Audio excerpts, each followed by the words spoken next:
When I was 7, I opened a book about the universe for the first time. And I was reading about the sun. I was, yes, like 7 or 8, I don't remember exactly. And there was this chapter about the sun, how we on the earth are living on this planet that is circling around this big fireball. And I remember reading about the fact that the sun is won't last forever, and that in 5 billion years the sun is going to explode and all the life on earth will be gone. I remember reading that thing and shitting myself because I was thinking, wow, so I am so little and insignificant. Is it that? Am I just a piece of meat on a spinning rock around a fireball? Is this all that life is?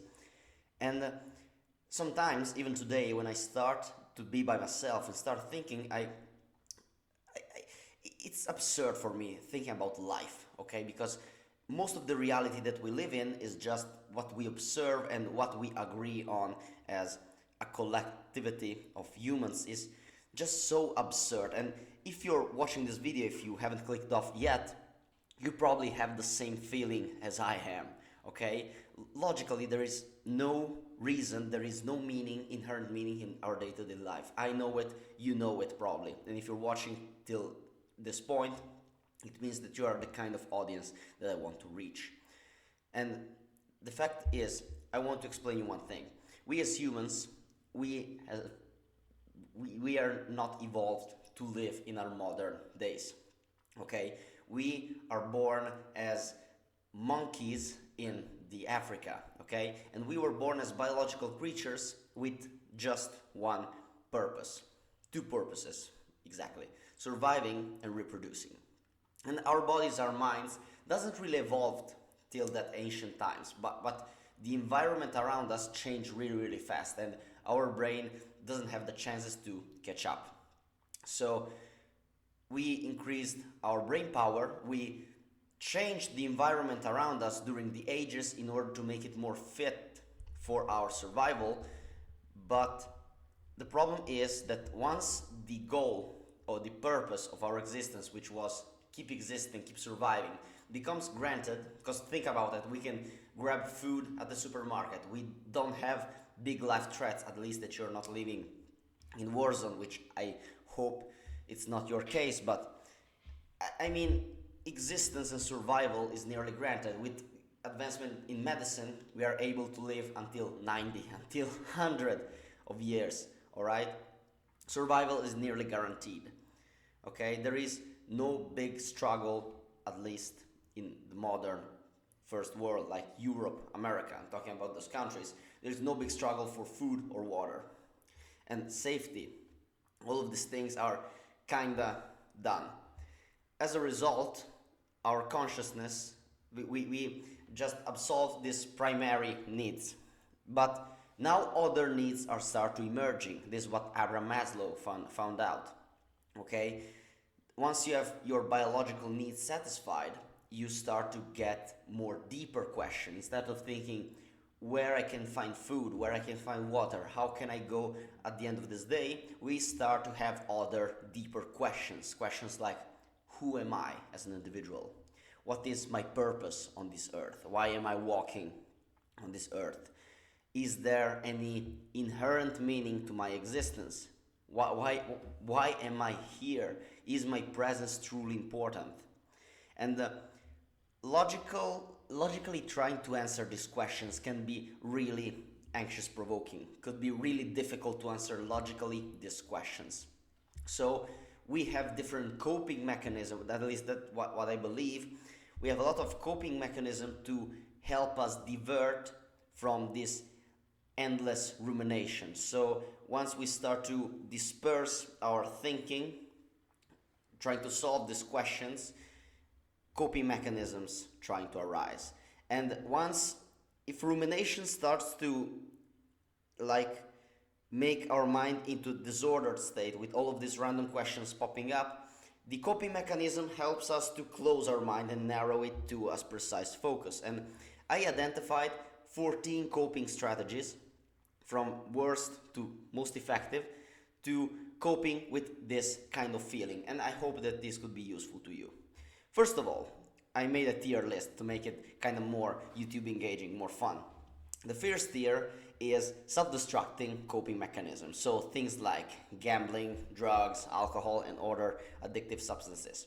And although they provide a short-term relief from our existential coping, because you're like watching the slot going, or you're drunk yourself until you go completely numb, in the long term is pretty harmful, because your physical health starts to deteriorate and also your mental health gets worse as well. Your job performance reduces, you have a negative impact on your relationship with other people. You cannot really connect with other people, which is really important to coping with existential despair. We are going to look at that later. And also, if you felt bad, if you are the kind of person that tends to ruminate upon this kind of things, you're probably also high in neuroticism. It means that you're more prone to negative emotions. So it means that once you are also addicted, your mental health conditions get worse. So even though it could be a good solution in the short term, okay, why am I alive? And you start to drink a lot of whiskey, it might not be the best solution in the long term. So I put all of these things in the last tier of our tier list. The second tier is, I called it escapism. And I called it escapism because these actions are actually distractions from facing life responsibilities. Basically, you have all of these thoughts, you have all of these doubts about life, about what it means to be alive, what it means to be human, and you start to divert your attention, your focus from these kind of questions into divertissement, this kind of things that will keep your mind occupied for not facing this kind of stuff. These are temporary escapes rather than lasting solutions. And some examples of that are entertainment like Netflix, binge watching shows, or overconsumption of digital media like doom scrolling on TikTok or on Instagram, or keep watching dumb YouTube videos. Also, video game addiction is another example, because you're projecting your true needs as a human into a virtual reality, all right? Also, porn and sex addiction. I put porn and sex addiction in distractions because they're not as physically destructive as like alcohol or heroin or other kind of substances, but they are pretty heavy on the psyche and can really hurt you. Especially it been shown in different research that especially porn addiction is strongly associated not with an increased libido, an increased sexual desire, but is associated with a lack in life meaning. So when you miss meaning in your life, you're more prone to sex addiction and porn addiction. And also chronic restlessness. I'm guilty of that. I do a lot of shit during the day. I'm always keep myself occupied. I always try to fill all the holes in my day in trying to not being by myself. And this is something that I'm also guilty of. So you jump compulsively from one activity to the other activity to the third activity in order to keep your mind always occupied. And it could be good, but it could be a distraction. So these are not inherently bad, okay? Watching a porn video once in a while doesn't make you someone who tries to escape reality. Or watching a Netflix show at the end of the day doesn't make you someone who is distracting yourself. But if done in excessive consumption, it could be harmful for your psyche. So I'll put them in escapism tier. The third tier is coping strategies that are good, but you must be careful. And this might be kind of controversial because I put in here work. And work, I believe that you should have a job. A lot of people shit on jobs because, they trap you in the 9 to 5, they trap you into this thing that I don't really want to do, but I have to do it because then I can have my 3 hours. Motherfucker, you're not going to do that much in your free time, okay? At least in your work, you're contributing to society in some way. So work provides you a structure and makes you a productive member of society. Having a job is not bad. Having a job is not bad because you're producing something, you're creating value for someone else. And if you might be thinking, oh, but I'm producing value for bad people. Change job. Choose a fucking job that helps you contribute to a case that you care a lot about. But I don't care about no cause at all. That's the reason why you're unhappy. So, having a job and work keeps you focused on task. It has been shown that people have flow state, which is the optimal state of experience, during their job more than in their free time. Okay, so jobs actually make you feel more happy, help you feel more engaged, more useful for society. The problem is that job can become a form of escapism when you're using it as a way to escape life responsibilities, as a way to keep your mind occupied without ever wondering about who you truly are. So workaholism is just like other substance use. It can be used as a way of escapism, and it also can be self-destructive when you're working yourself to death. But that's not the case in the Western societies. It's a problem in Japan, for example, where people literally die from overworking, but it's not a problem in Western society. It's all often used as a way to escape other responsibilities. Meditation also, this is a very controversial one, because meditation, I meditate, I not so much in the last period, but I used to meditate a lot, and I'm pro meditation, absolutely, because it reduces anxiety, it reduces symptoms of depression, helps you to ground into reality. And the problem is meditation could, in some people, make you feel overwhelmed by the amount of thoughts that are arriving to your mind, by the amount of inputs that are arriving to you. And in sometimes, when you meditate for a period of time, you might start to your thoughts about how everything is absurd, or everything is evolves from a specific meaning. Your existential thoughts might start to get worse. It happened to me. And also, meditation could turn into a form of escapism, because when you start getting good at meditation, this is what happened to me, you start to feel very good. Meditation makes you feel very, very good. It makes you feel so good at the point that you might start thinking, what's the point of going out in life? Start to create something great, starting to create something meaningful, when I can just sit on my ass and breathe in, breathe out, and feeling good about it. What's the point of that? And it helped to me. So meditation, very good habit, do it, but be careful, because you might start to think about it as a way of escapism. It could become a way of escapism, so be careful about it. Probably this is biased because of my personal experience, but still be careful. The third is journaling, because journaling is good because it helps you to put your thoughts on paper and make it less strong. Okay, it reduces the intensity of the thoughts and ruminations that you have. But the problem with journaling is that since existential dread, existential despair is something that I believe cannot be solved with logical reasoning. It must be solved with something like on emotional level, something that makes you feel alive, something that makes you perceive life as meaningful to live, but cannot be explained by words. It will become clear later. There is just one form of journaling that I believe could be really useful for dealing with existential despair, but I'm going to talk that on the last tier of our list. So these are coping mechanisms that are good, but you must be careful to not turning that into forms of escapism. Then we have the fourth tier, which is damn good ideas. I believe that these are very good habits that makes you not think, or at least helps you to cope with existential despair in a more efficient way.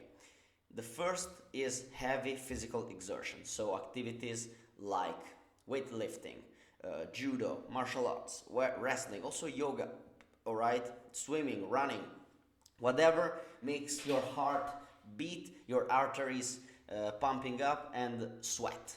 Okay, all of the things that make you use your body are good, because physical exercise from a neurophysiological level, it releases endorphins, it releases dopamine, and improves your mood. It has been proven in a study that running and cardiovascular exercise have the same effect on mood and mental health as antidepressants. So this is how much strong exercise is as a medicine. And also helps you enter into a flow state, which is a state of high focus into the present moment. And the flow state is basically the way to counteract all the existential dread. When you start to experience flow state on a day-to-day basis, you won't start to wonder why life has meaning, because flow state is the way that you find meaning in life itself. I'm going to make a video about flow state to make it more clear to the people that doesn't know what I'm talking about. So do some kind of heavy physical exertion like 2 to 3 times per week minimum. Okay, this is the way that you can actually ground yourself into reality more and better. The second way is to have a creative outlet. By creative outlet, I mean engaging in art. I don't mean watching movies. This is not engaging in art. I mean creating something. Not creating for being like, not to have fame, not to have status, but create for the sake of creating. What I'm doing right now, I'm creating something. I put my ideas into a form that can be seen by other people. I start to engage in art, start to paint, to write, to do music, some artistic thing, start any form of creative expression. For example, I do acting. I like to do acting. It helps me to ground into reality, to keep my mind focused on what I'm doing right now. It offers a way, when you're creating, you start to put in order the chaos that you have into your mind. And also, it helps you to counteract the... no, I'm going too far ahead, but just start to create something in order to ground yourself into reality. This is what's most important. And it helps you to express yourself, it helps you to make sense of the thoughts in your head. I just start with writing. If you don't know where to start with creative outlet, start to write something. It doesn't have to be a big fiction, it doesn't have to be this great thing. Just start to write, just to make order in the thoughts in your mind, and start to try different things like music, like acting, like whatever makes you feel curious. It's a great way to deal with existential dread. That's the reason why a lot of writers, a lot of creators over the history of humanity have strong feeling of depression, have strong feelings of rumination, and they don't use art to make a living. They don't use art to get status. They used art because they needed to put out there the internal word that they had. Otherwise, they would have just killed themselves, and some of them, unluckily, have done it. Third coping mechanism that is a damn good idea is time in nature, because immersing yourself in natural settings, from the neurophysiological standpoint, having a broad view when you are like in the mountains and looking at this great panorama helps you to also open your mind. While if you're staying into closed space like this one with all white blankets, white walls, it starts to depressing you. While passing time in nature, seeing the beauty and the vastness of nature helps you to open your mind, to have more creative ideas, and foster to more creative and positive thinking. This was proven by science, by the way. And because a broader field can promote a more flexible and expansive state of mind. Literally having a far point to look at makes you expand your mind and increase your cognitive flexibility. I put here a random science term, but you can get it by yourself. Spending time in nature actually helps you to reconnect with reconnect with uh, just go out in nature, man. I cannot explain that anymore. I start being very tired from recording. um, then we'll pass to tier 5. We just have the damn good ideas, but I want you to listen very closely, because these 3 things that I'm going to tell you are stuff that by itself can literally save a life. And I'm not joking about it. These kind of things are the ones that makes life worth living. And the first life-saving coping mechanism is deep, meaningful connections. Forming meaningful connections where you feel love, you feel accepted, and responsibility towards other people. Like sharing experiences, sharing common goals with other people, with friends, can stop make you think only about your own self, and makes yourself expanding with others. It's not only about you, it's about you and the other person. I'm not talking only about romantic relationships. I'm talking also about your family. I'm talking also about friends that you feel very connected to. These kind of relationships can help you to make sense of life, because these people make sense of life itself. Those interactions, when you're with someone else and you're sharing thoughts, you're sharing ideas, you're sharing laughs, or common activities that you enjoy doing, you create something that cannot be really I cannot explain that to you with words, because trying to explain that with words would make lose the importance of these moments. Developing deep connections is one of the key to make sense of life itself and get out of existential despair. Religion also. Religion offers a structured framework with time-tested dogmas. Okay, if religions are always existed from millennia, it means that they have a role. They have a role here. I'm personally not very religious. I'm developing my own sense of spirituality, but religions work because they offer metaphysical explanation for life and death. When you're doing something, it's either a sin, so it makes you get farther from the ultimate goal, which is reaching the gates of heaven, or it makes you go closer to hell. It provides a vision to look after, so you gotta be good, you gotta provide for other people, you gotta be generous. This is what Christianity basically told you so. And you don't have to commit sin, so you don't have to be luxurious, you don't have to get angry, whatever. Every action has a meaning. Every action is either a sin, so it makes you closer to hell, where you don't want to go, or it makes you get closer to heaven. This is what religion does to you. It creates a narrative around your own life.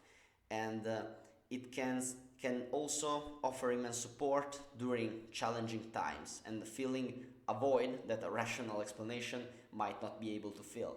I've personally seen people in my life that were facing very difficult problems, like health problems, losing someone who were very close to them, which caused a lot of suffering. And with the help of religion, with a structure, a basic structure, metaphysical structure, they are able to keep themselves closed and braced in those difficult times. So religion is a very good coping mechanism that can literally save your life. And in the end, finally, what I was talking before with journaling, this is the technique that actually can save your life and make it more meaningful. And I'm talking about building a purposeful and powerful narrative. Finding a purpose means setting a goal and getting closer to it. And that doesn't have to be, the goal have to make sense for you. It can be career advancement, it could be personal fitness, could be goal in relationship, whatever it may be. And you have to get closer to that goal and create a narrative, a meaning around your goal to give that goal depth. All right?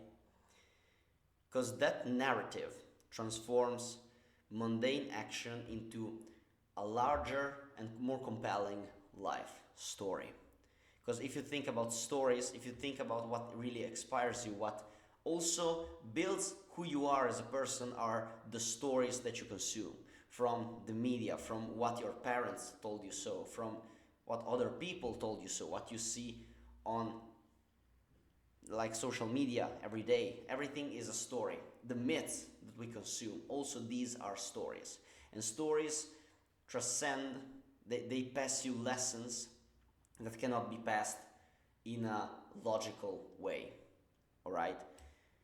And when you're able to create and craft your life's narrative through techniques like journaling, also journaling, if you think about your past and put it in order, you can create a life story that makes sense for you and create meaning. Meaning is just that.